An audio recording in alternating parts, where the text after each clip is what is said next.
Good day and welcome to Big Bad Tech. I'm your instructor, Jim Pytel, and today's topic of discussion is fuses and circuit breakers.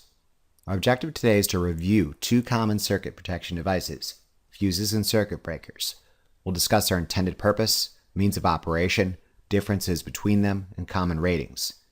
This lecture is largely a review of the material discussed in the Circuit Protection Devices lecture from way back in the Basic Electronics 1 DC Circuit Analysis playlist. If you haven't watched this lecture yet, or only dimly recall its contents, please take the time to do so now. This lecture's intention is to zero in on two of these devices, fuses and circuit breakers, and discuss the application of these devices to electrically controlled systems. Circuit protection devices are components that safeguard people and property from electrical and fire hazards.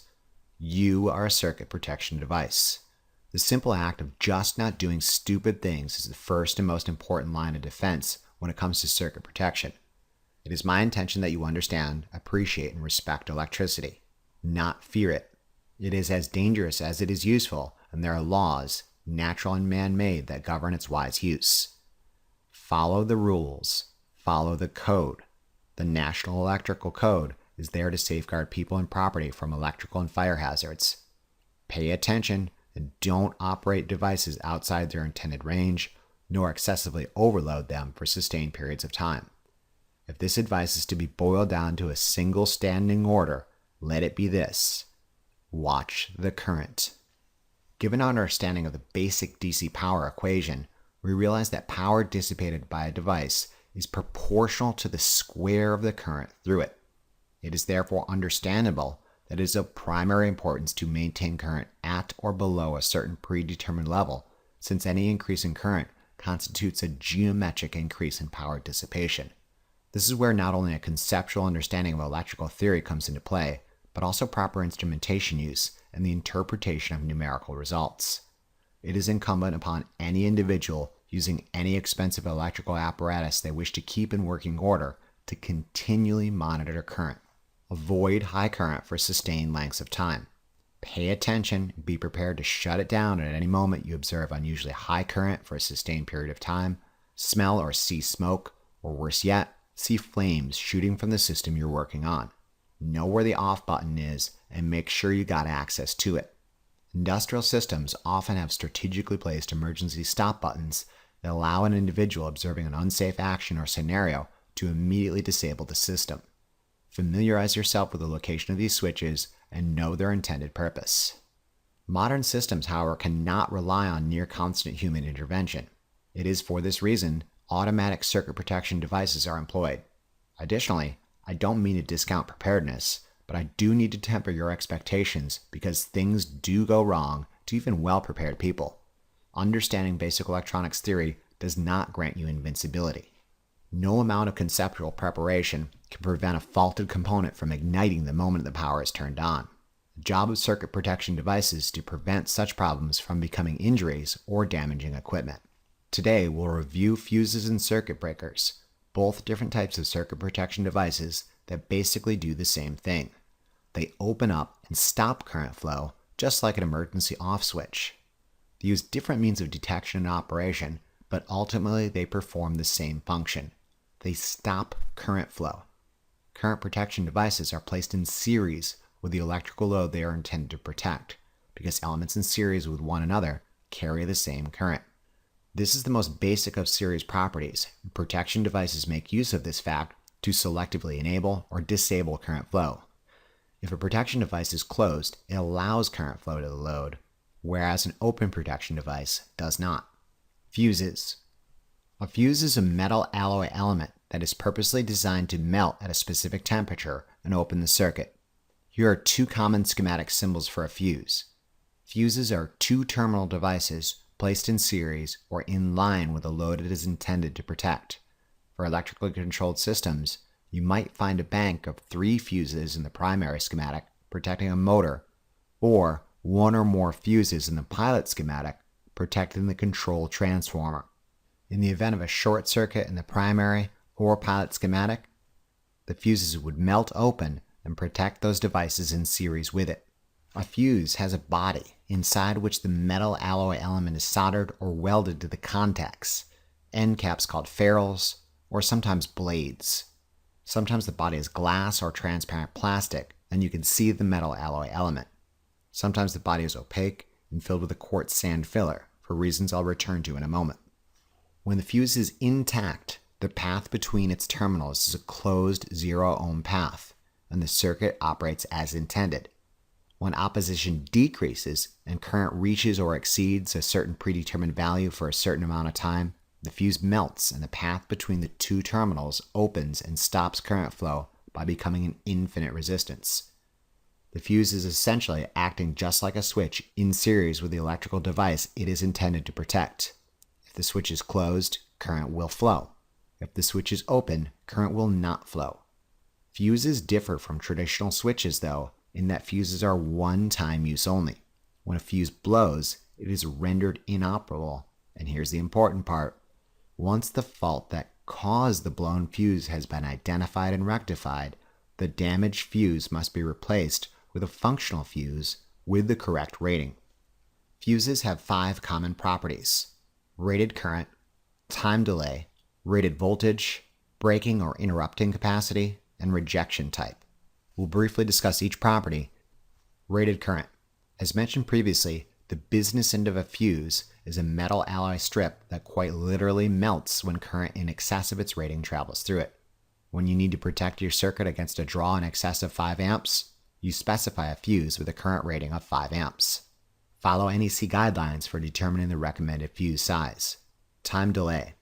Depending upon the composition of the metal alloy element, this opening action could happen quickly in the case of a fast blow fuse, or take a measurable amount of time to do so for a slow blow fuse. Recall that motors can exhibit a phenomenon called inrush current, in which an intense but brief draw of current occurs when the motor is first started. Inrush current can sometimes be in excess of 6 times regular operating current.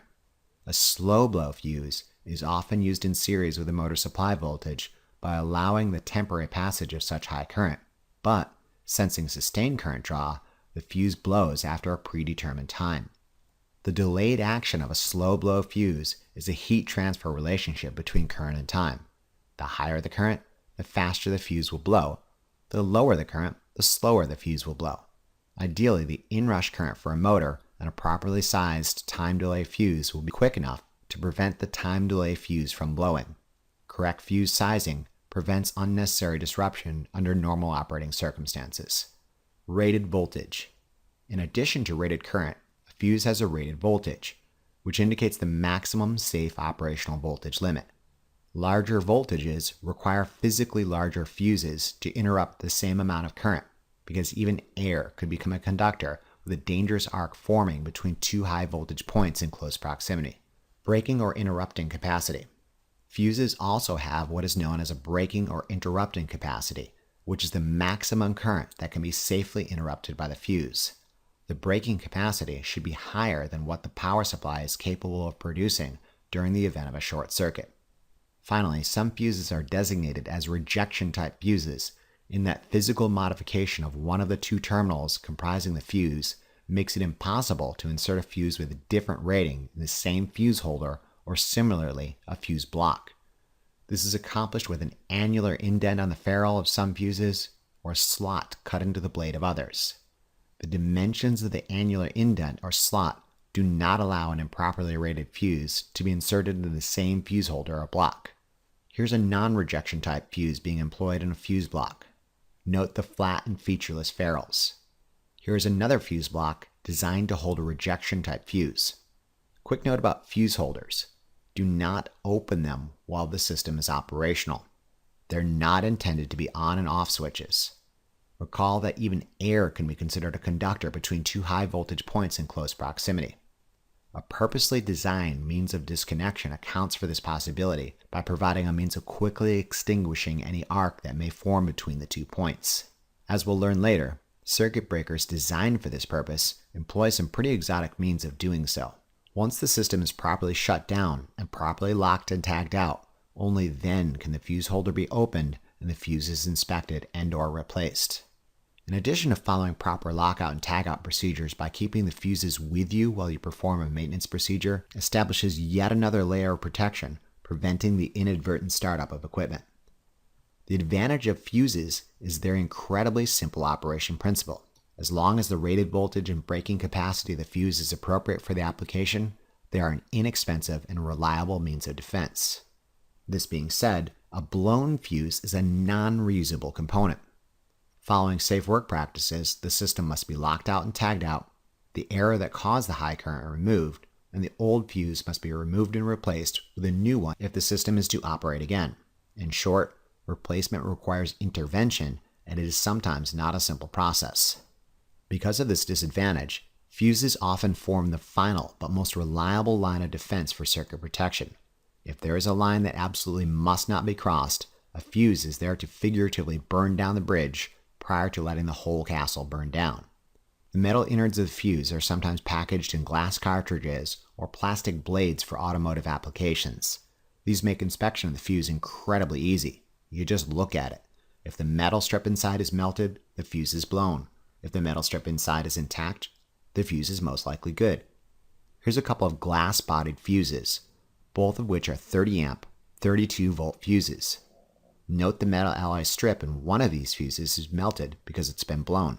The transparent housing of these types of fuses makes inspection easy. You just look at it. Sometimes it's not that easy because often the metal alloy element is covered with an opaque body and covered with a filler. The filler, often quartz sand, is used to dissipate heat in the fuse below the rated current, and in the event of excess current, the sand is there to quench the arc that may form between the two terminals. For demonstration purposes, I've sawed open an opaque body fuse and removed the quartz sand. You can see the intact metal alloy element. If the fuse is suspect or cannot be visually inspected, as is often the case, one can step beyond the visual range and use an ohm meter to check continuity. An ideal fuse has 0 ohms of resistance, although real fuses will exhibit some tiny amount. A blown fuse should ideally exhibit extremely high resistance. Here are 2 fuses, one of which is operable and the other inoperable. Which one is blown? It's obviously the one with a red band, because I wouldn't be so dumb to keep an inoperable fuse laying around the lab. That would be the source of all sorts of confusion. Get it? This is a teaching aid, but let's say they're both externally indistinguishable. The good one shows continuity between its 2 ends. This fuse is intact. The blown fuse with the red band shows over limit or extremely high resistance between its 2 ends. This fuse is blown. If this was a troubleshooting scenario, the fuse is not at fault. The fuse did its job. It sacrificed itself so the rest of the circuit could live to fight another day. The cause of the high current event must be investigated and resolved before a replacement fuse is inserted. If the error was still present, the new fuse would follow its predecessor over the cliff. If a system is continually blowing fuses, you're wasting money and time feeding it more fuses. Fix the problem. Do not think for a moment inserting a fuse with a higher current rating is an acceptable solution to this problem. Current in the circuit will reach this higher, potentially more dangerous current, and then the fuse will blow again. Additionally, do not think by jumping or bypassing the fuse with a wire will the system function as intended. Without circuit protection, the system will burn itself to the ground. Circuit protection exists for a reason. It is not to be bypassed. Let's move on to our next device, the circuit breaker. But before we do so, let me point out a common issue with fuses and 3-phase AC devices like motors. Note a bank of 3 fuses inside a single fuse holder is exactly that. 3 independent protection devices that just happen to be in the same place. This is to suggest that as reliable and simple as a fuse may be, they are not coordinated with one another and an imbalance may occur. Consider a fault in just one of the phases of a 3-phase AC system, or perhaps a single fuse that just happens to blow a little earlier than the other 2. When a single fuse blows, the system has lost a phase and will not operate as intended. This is known as a single phasing event and is characterized by all sorts of awful. One of the key operational principles of 3-phase AC is that it is often intended to be employed with a balanced system. Loss of a single phase upsets this balance. Stopped motors won't start on 2 phases if they're supposed to be started on 3, and current in the remaining legs will increase. If the motor happens to be running while single-phased, current in the remaining phases will again spike. However, the motor won't operate as intended. Running motors, while being single-phased, exhibit a characteristically awful sound, and reversing starters won't operate as intended. This is to suggest that loss of a single phase, because of a single blown fuse, quickly leads to other problems. It is for this reason that other, more coordinated circuit protection devices are desired. Fuses, although reliable, do not act simultaneously for three-phase AC systems, nor are they reusable. A circuit breaker solves these two issues. A circuit breaker is a circuit protection device very similar to a switch in that it is a 0 ohm resistor. When closed, that becomes an open or infinite resistance if current gets too high and the circuit breaker opens. Here's the NEMA schematic symbol for a three-phase circuit breaker. Here's the IC schematic symbol for a three-phase circuit breaker.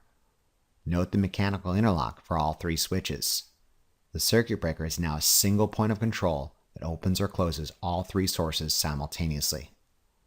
Circuit breakers operate similar to switches, even more so than fuses, because circuit breakers can be reused and reclosed after they've opened. When the circuit breaker is closed, the circuit operates as intended. When opposition decreases and current reaches a certain predetermined value for a certain amount of time, the circuit trips or pops, and the switch opens and stops current flow. In contrast to a fuse, after the error that induced the high current has been cleared, the circuit breaker can be simply reset without the need to purchase another expendable item. Similar ratings, such as rated current and voltage interrupt rating, exist for circuit breakers as they did with fuses. Circuit breakers detect high current conditions via several different methods, but the most common means is via thermal and/or magnetic means. Sometimes you'll see the detection elements, either thermal, magnetic, or both, illustrated inside the schematic, mechanically interlocked with a manual reset lever. Here's the internal workings of a single-phase circuit breaker. Note it is composed of moving parts. This means a circuit breaker is far more complicated than a fuse, which is essentially a piece of metal that melts. For extreme cases, fuses and circuit breakers can be paired in series with the element they intend to protect. For this application, the circuit breaker should have a rated current below that of the fuse. In the event of an overcurrent event, the reusable circuit breaker trips first and opens. If the circuit breaker fails to open, the overcurrent event approaches that of the rating of the fuse, which then melts. The double layer of protection uses the reliable fuse to back up the reusable circuit breaker. Here's a three-phase circuit breaker removed from a circuit. In its closed position, the L1 to T1 terminals present almost no opposition to current flow. When it's automatically or manually tripped open, it forms a large resistance through which no current can flow. Unlike the fuse though, the circuit breaker can be reset into its closed position. Here's a video clip of the switching action. Note the sound the circuit breaker makes. It's a satisfying snap, and you can really feel a jolt when actuating it. This is one of the arc extinguishing methods I referred to earlier. There's basically a spring on the moving contacts that, when actuated, rips the contacts apart like a referee at a fight and sends them to their respective corners. This rapid and forceful separation means that the arc that could potentially form between them is given less of a chance to do so. Additional precautions are often used to minimize this arc. Arc chutes divide and cool the arc. Blowout coils or other magnetic means deflect the arc into the arc chute. Gases with a strong dielectric strength, like sulfur hexafluoride, SF6, quench the arc in gas circuit breakers. Vacuum circuit breakers have nothing inside them to ionize in the first place, and the arc is extinguished upon opening. Opposite to this methodology, an air circuit breaker uses compressed air to blow out the arc like a birthday candle. All of these methods share the same goal. They terminate arc current very quickly. This wraps up our review of fuses and circuit breakers as applied to electrically controlled systems. In summary, both fuses and circuit breakers open when current draw is in excess of the rated value. Fuse is expendable and reliable. A circuit breaker is reusable, yet more complicated. Finally, and most importantly, you are a circuit protection device. Pay attention to current. Always operate devices inside their intended range and avoid sustained overload conditions. Know where the emergency off switch is at all times and make sure you've got access to it. In conclusion, this lecture reviewed fuses and circuit breakers as applied to electrically controlled systems. We discussed their intended purposes, means of operation, ratings, and differences between them. Remember to review these concepts as often as you need to really drive it home. Imagine how well lab will go if you know what you're doing. Thank you very much for your attention and interest, and we'll see you again during the next lecture of our series. Remember to tell your Lazy Lab partner about this resource, and be sure to check out the Big Bad Tech channel for additional resources and updates.